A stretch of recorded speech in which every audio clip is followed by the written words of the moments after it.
évidemment avec la traduction Good qui va morning, bien. everyone. Bonjour à toutes et à tous. The Norwegian Nobel Committee Le comité Nobel has norvégien a decided décidé to award the Nobel de Peace décerner Prize le for prix Nobel de la paix 2022 pour 2022 to one individual à une and personne two organizations. et 2 organisations. The Peace Prize laureates Les represent lauréats civil society du Nobel de la in paix their home représentent countries. la société They civile have for dans leur many pays. years Ils ont depuis promoted des années the right promu to criticize power and et protect critiqué the le fundamental rights of pouvoir et promu citizens. les droits fondamentaux They des have citoyens. made an outstanding effort Ils to ont déployé document des efforts war extraordinaires crimes, pour documenter human rights les crimes de abuses, guerre and the abuse contre of les power. droits de l'homme et les abus de pouvoir. Together, they demonstrate Ensemble, ils the ont significance démontré of civil l'importance society de la société for civile peace pour la and paix democracy. et pour la démocratie. This year's Peace Prize Le prix is Nobel de la paix awarded de cette to année est décerné human à rights advocate Ales Bialiatski from Alias Belarus. Baliatsky du Bélarus, The Russian défenseuse des droits de l'homme, Human Rights Organization à l'Organisation des Memorial droits de l'homme russe and Memorial the Ukrainian Human Rights Organization et à l'Organisation des droits de l'homme Center ukrainienne for Civil Center Liberties. for Civil Liberties, le Centre pour les libertés civiles. Alice Bialiatski Alice was one of Baliatsky the initiators a été of une the democracy des movement personnes qui ont that lancé le mouvement de la emerged in démocratie Belarus in the mid-1980s. fut lancé He has au devoted his milieu life des années to promoting 80. democracy Il a and consacré sa peaceful vie à la development promotion in de la his home country. démocratie et de la paix dans son pays. He founded the organization Il a créé Vyasna l'organisation Women's Spring Vyasna, in qui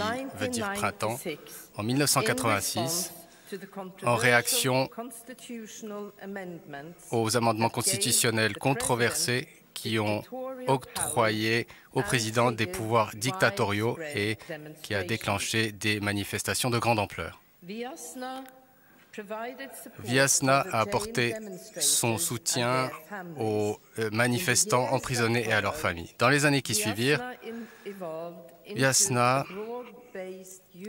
s'est mué en une organisation des droits de l'homme à base élargie qui a documenté et qui a protesté contre l'usage que les autorités ont fait de la torture contre les prisonniers politiques.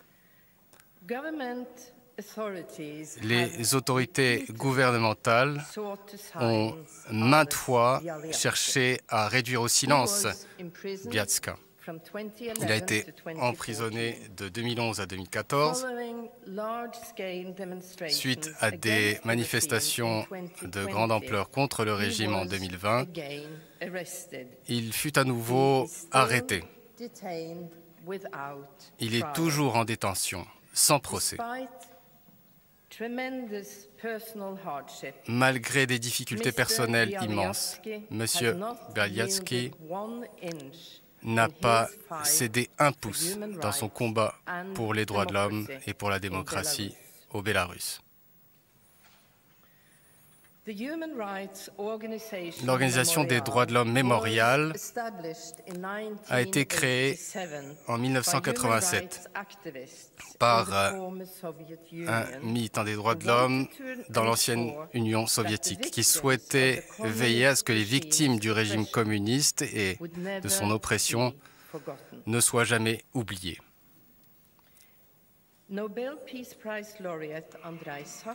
Andrei Sakharov, lauréat du prix Nobel de la paix, militant des droits de l'homme, Svetlana Ganushkina également furent partie des fondateurs de cette organisation. Memorial est fondé sur l'idée que le fait de se confronter aux crimes passés permet d'en éviter de nouveaux. Après l'effondrement de l'Union soviétique, Memorial s'est mué en la plus grande organisation des droits de l'homme en Russie. Outre l'établissement d'un centre de documentation sur les victimes de l'ère stalinienne, Memorial a également compilé et systématisé les informations sur l'oppression politique et les violations contre les droits de l'homme en Russie. Memorial est devenu la source la plus crédible d'informations sur les prisonniers politiques dans les centres de détention russes. Cette organisation a également été une tête de proue pour combattre le militarisme et pour promouvoir les droits de l'homme ainsi que la violation de la loi par les autorités gouvernementales. Lorsque la société civile cède la place à l'autoritarisme et à la dictature, la paix en fait généralement les frais. Durant la guerre de Tchétchénie, Memorial a recueilli et vérifié des informations sur des violations et des crimes de guerre perpétrés à l'encontre de la population civile par des forces russes et pro-russes. En 2009, le chef de la succursale de Memorial en Tchétchénie, cette dirigeante, Natalia Smirnova, a été tuée en raison de ce travail. Le militantisme de la société civile en Russie a fait l'objet de menaces, de peines de prison, de disparitions et de meurtres, et ce depuis plusieurs années. Dans le cadre du harcèlement mené par les autorités gouvernementales, Memorial a souvent été désigné comme un agent de l'étranger. En décembre 2021, les autorités ont décidé que Memorial serait liquidé de force et que son centre de documentation fermerait ses portes indéfiniment. La clôture a été rendue effective le mois suivant, mais les personnes qui géraient cette organisation ont refusé cette décision. Le président du conseil de cette organisation a déclaré « Personne ne souhaite baisser les bras ». Le Centre pour les libertés civiles a été fondé à Kiev en 2007 pour promouvoir les droits de l'homme et la démocratie en Ukraine. Ce centre s'est battu pour renforcer la société civile ukrainienne et pour faire pression sur les autorités pour faire de l'Ukraine une démocratie à part entière. Pour faire de la démocratie un État reposant sur l'État de droit, le Centre pour les libertés civiles a milité activement afin que l'Ukraine soit affiliée à la Cour pénale internationale. Après l'invasion de l'Ukraine par la Russie en février 2022, le Centre pour les libertés civiles a déployé des efforts pour identifier, documenter les crimes de guerre russes contre les civils ukrainiens.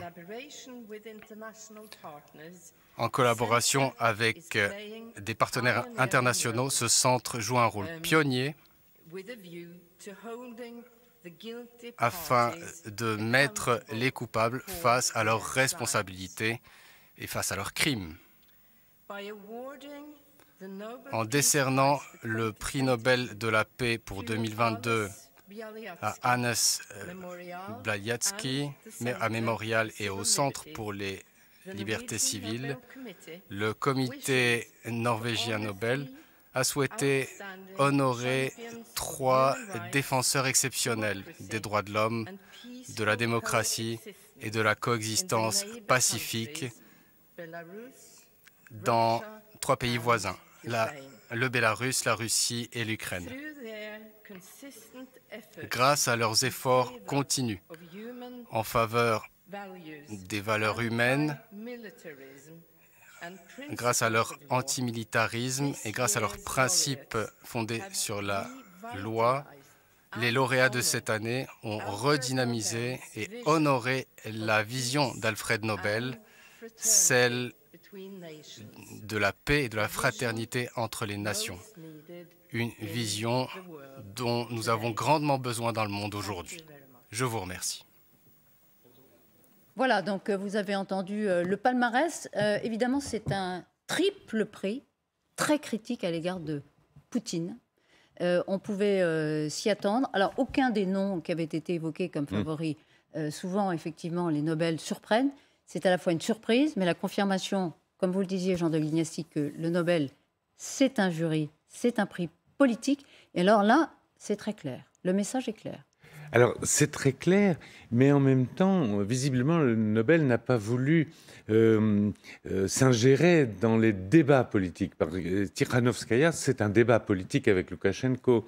On rappelle que c'est l'opposante au président biélorusse. C'est un militant politique qui n'a jamais fait de politique active, qui a été honoré en plus. Ceux qui ont été honorés, c'est les défenseurs des droits de l'homme, voilà, dans un contexte implicite de critique contre la Russie. Donc, ils font de la politique, mais de façon inattaquable, en défendant Mémorial, qui est une icône, en défendant... Mémorial, c'est l'ONG russe. Qui a été dissoute par Poutine, justement. Qui a été dissoute par Poutine. Et donc, en fait, ils ont fait de la politique, mais dans la limite d'un mandat qui est la défense des droits de l'homme, de la mémoire des opprimés, etc. C'est assez habile, hein. C'est assez habile. C'est plus Xavier habile. Oui, je suis tout à fait d'accord. Ça aurait pu être une facilité peut-être, Tikhanovskaya. Alors évidemment, on avait parlé de Zelensky, c'était pas possible parce que de toute façon, la liste était close, a été close le 28 février. La guerre ayant démarré le 24, on ne pouvait pas s'attendre. Des gens d'ailleurs ont fait pression pour qu'il soit inscrit sur cette liste des nobelisables. Je ne sais pas si ça se dit, oui. Mais là, effectivement, sont les droits de l'homme qui sont au cœur de la remise de ce prix Nobel, et ça peut faire évoluer les mentalités en Russie, en Ukraine, en Biélorussie. Le Nobel de la paix peut être au maximum accordé à 3 organisations ou 3 personnes. Là, ils ont choisi vraiment de mettre le paquet sur ces 3 pays. Et je suis bien d'accord avec vous, c'est très habile. C'est très habile parce que ça ne vise pas directement Poutine, mais pardon. Encore une fois, le message est d'une limpidité absolue. Oui. Donc, oui, vous appréciez l'effort diplomatique, mais quand même, il n'y a aucun doute, aucune ambiguïté sur le message. Aucune ambiguïté. Pardon. Je vous en prie. Alors, ce qui est intéressant, c'est que Ales Bialiatski est toujours en prison. Il a été emprisonné à nouveau récemment, puisqu'il avait passé 3 ans déjà entre 2011 et 2004. Il a été à nouveau emprisonné en décembre... non, pardon, le 14 juillet 2021, c'est 8 mois avant le début de la guerre. Et Mémorial a été dissoute, vous le disiez, Paul, c'est elle, 28 décembre 2021. Donc, ce sont vraiment une personnalité, des organisations qui sont dans le collimateur des Biélorusses. Vous voyez la photo à droite d'Ales Bialiatski. On va se connecter tout de suite avec Olivier Weber, qui est ancien diplomate et grand reporter. Vous êtes là, Olivier? Vous nous entendez? Olivier Weber, est-ce que vous êtes là? Est-ce que vous pouvez nous donner votre... Je suis là, je vous entends, vous m'entendez? Très bien. Et on vous voit. Est-ce que vous pouvez nous aider, avec votre expertise de grand reporter et d'ancien diplomate, à analyser ce triple message envoyé à Vladimir Poutine ce matin? Oui, je dirais que c'est éloquent comme récompense multiple et triple. Et il y a un message à différentes destinations. D'abord, il y a un message de paix qui est envoyé. Il était question effectivement à un moment même de mettre dans les nobelisables, dans le trio finaliste ou dans les 5-6 derniers, Zelensky qui a été écarté. On a parlé aussi d'Alexei Navalny, donc qui est l'opposant emprisonné. Et là ont été choisis des organisations de défense des droits humains. Et c'est très important parce que le message est un message de paix pour dire qu'il y a la guerre, il y a la réponse ukrainienne à l'agression russe, et puis en même temps il y a un autre combat que le combat pour les libertés civiques, la liberté d'expression, la liberté de penser et donc les droits humains en général. Ça, c'est le premier message. Je dirais qu'il y a même un message à un deuxième niveau qui est plus international, qui est celui du droit international. Pourquoi? Parce qu'en liant ces 3 pays, la Biélorussie, l'Ukraine, donc qui reçoit, donc qui essaie de documenter tout ce qui est preuve, donc ce qu'on appelle la collecte de preuves en droit et en droit international, et puis troisièmement la Russie, donc ont une œuvre commune, on va dire, justement pour peut-être porter ces plaintes, porter tout ce qui est enregistrement concernant les crimes de guerre et crimes contre l'humanité sur un tribunal, une instance spéciale ad hoc ou pas, de type CPI, de type tribunal spécial, etc.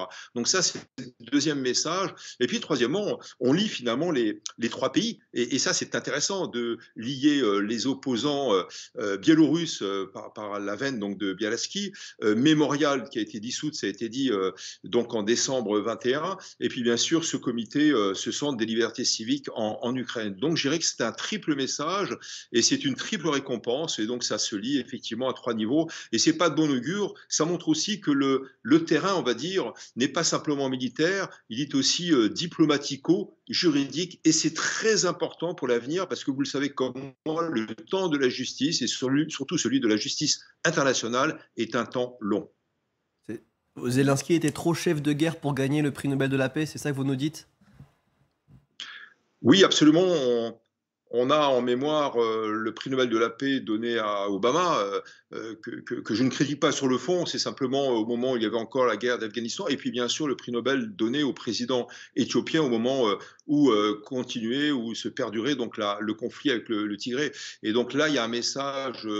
Il y a un message de paix, il y a un message de droit international. Je le souligne, moi j'ai négocié ça aussi quand j'étais ambassadeur de France itinérant pour tout ce qui était donc lutte contre la traite des êtres humains et pour les droits de l'homme finalement au sein de l'ONU. Et donc ce sont des messages extrêmement importants, pertinents, non seulement pour les diplomaties, pour les pays qui se revendiquent des droits de l'homme, mais aussi pour les sociétés civiles, donc les associations de droits de l'homme de par le monde. Et il y en a des dizaines de milliers. Et je pense que ces acteurs non étatiques, comme on les appelle, en langage géopolitique, mais aussi en jargon onusien. Ces acteurs non étatiques sont porteurs d'avenir et sont très importants parce qu'ils représentent autant de contre-pouvoirs à des tyrannies ou à des dictatures. Et vous avez raison, Olivier, parce que les premiers mots de la présidente du Nobel tout à l'heure en direct, ça a été précisément société civile. C'est un hommage au poids, à la force, au courage des sociétés civiles face aux dictatures, évidemment, aussi. Oui. Oui, absolument. Pardon, c'était... Allez-y, Olivier. Je regardais Jean, mais allez-y. Ah ben, on vous a perdu. Alors, Jean de Glignassi. On revient tout à l'heure, Olivier. Oui, c'est le concept de société civile est un concept assez flou, en fait. C'est un mot valise. Hein. Mais disons que c'est un hommage rendu à la partie des populations de ces 3 pays qui sont en demande de plus de démocratie. D'ailleurs, elle l'a explicitement dit aussi dans son argumentaire.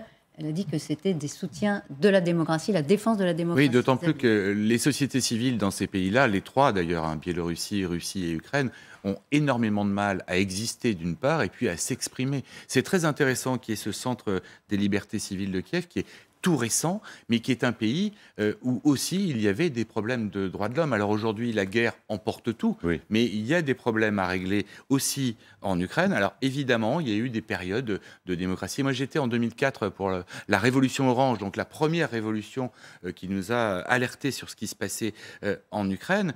C'était extrêmement compliqué. Finalement, ils ont gagné à ce moment-là, pour perdre ensuite avec le retour de Yanukovych. C'était le même président qui était en 2004 et dont les Ukrainiens contestaient la victoire dans l'élection présidentielle.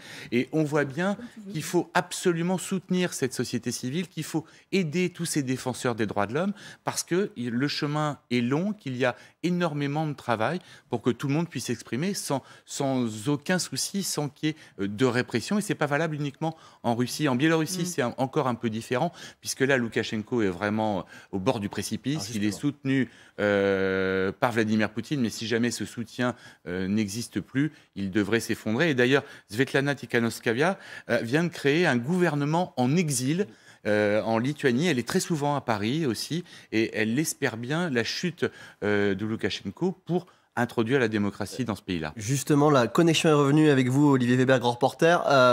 On parle évidemment de Poutine, triple message envoyé à Poutine, mais vous venez de le dire, Xavier, c'est aussi évidemment un message envoyé à Loukachenko.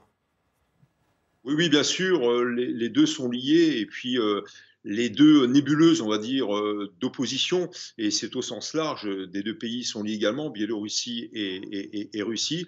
Et vous parliez de société civile, donc il y a évidemment un corps d'opposants et un cœur d'opposants dans les 2 pays, mais évidemment ils sont réprimés. Il faut rappeler que Navalny donc est en prison, et Bialysky aussi, et que après il y a l'agrégation de différents courants. Et regardez ce qui s'est passé avec ces manifestations anti-mobilisation. Alors c'est très marginal et c'est plutôt des réactions épidermiques tout à fait légitimes d'ailleurs de la part de mères de famille, mais pas simplement. Et cette agrégation dans des cercles concentriques de différentes forces, de différents mouvements plus ou moins spontanés, c'est extrêmement important et c'est extrêmement dangereux pour les 2 dirigeants donc, que sont donc, Loukachenko et Poutine. Et là, le signal est fort. Et pour revenir à la question sur la société civile, oui, il ne faut pas sous-estimer justement cette force. Regardez en Iran, ces jeunes, et y compris les parents qui manifestent.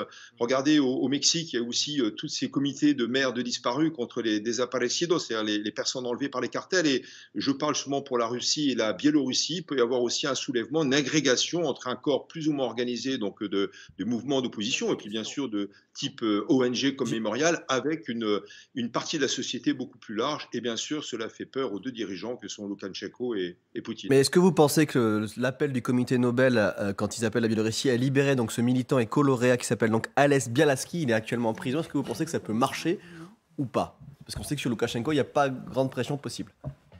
Je pense qu'il faut le faire. C'est une pression énorme, évidemment, avec des répercussions internationales.